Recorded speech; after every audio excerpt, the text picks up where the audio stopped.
Hello, everyone. My name is Anna Scotto, and in my audio-guided presentation titled The Dopamine Dilemma, we will be exploring a progressive neurodegenerative disorder that is called Parkinson's disease. This is a neurodegenerative disease that is commonly known to affect the cognition, the movement, and overall quality of a diagnosed individual's life. Being that this disease is one of the most commonly diagnosed neurodegenerative disorders, it is imperative that we fully comprehend and understand the biology, the development, symptoms, risk factors, as well as other components that underlie it, if we one day hope and wish to improve upon existing patient care and develop improved treatment types. What is Parkinson's disease? Parkinson's disease itself is best understood as a neurological disorder that is progressive in nature, as it is known to worsen gradually over time.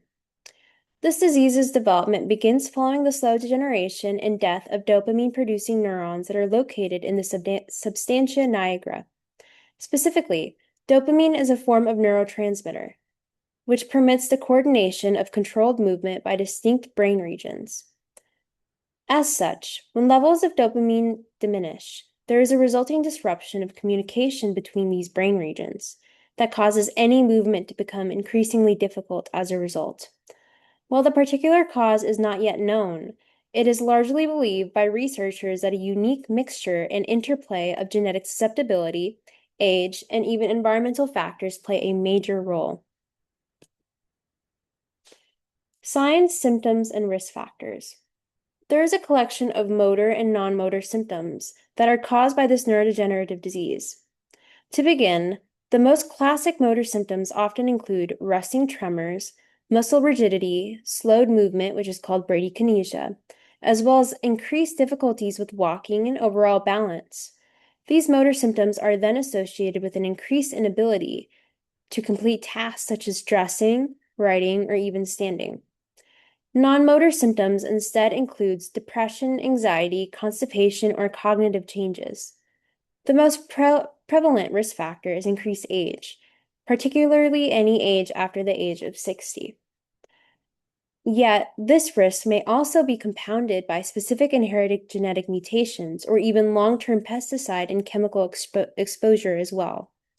With this in mind, there is undeniably a complex interaction between genetics, the environment, and age in developing Parkinson's disease. Effects on healthy brain structure in relation to symptoms. Again, there is a gradual loss of dopamine-producing neurons within the substantia nigra that is induced by Parkinson's disease.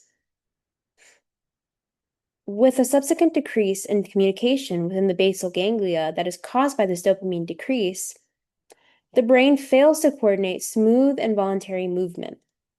This will then ultimately induce the aforementioned classic motor symptoms of resting tremors, muscle rigidity, slowed movement, and balance issues.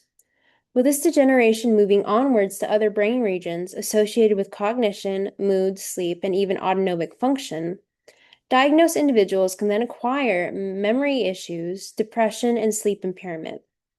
These structure-cause developments underscore the ability of this disease to influence more than just movement issues, which is what we stereotypically associate it to be attributed with.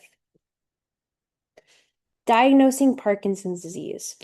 To date, there is unfortunately no individual test which validates the presence of Parkinson's disease. However, there is often the combined use of existing diagnostic methods by physicians.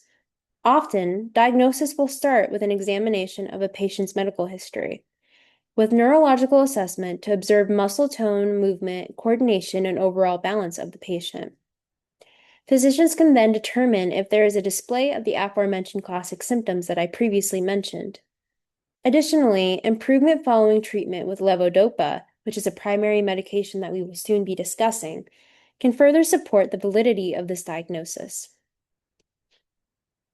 Prevention in populations most affected. While to date there is no guaranteed method for preventing this disease, specific habits can delay the progression of this disease. For instance, consistent exercise has been connected to improved motor function and maintenance of brain health.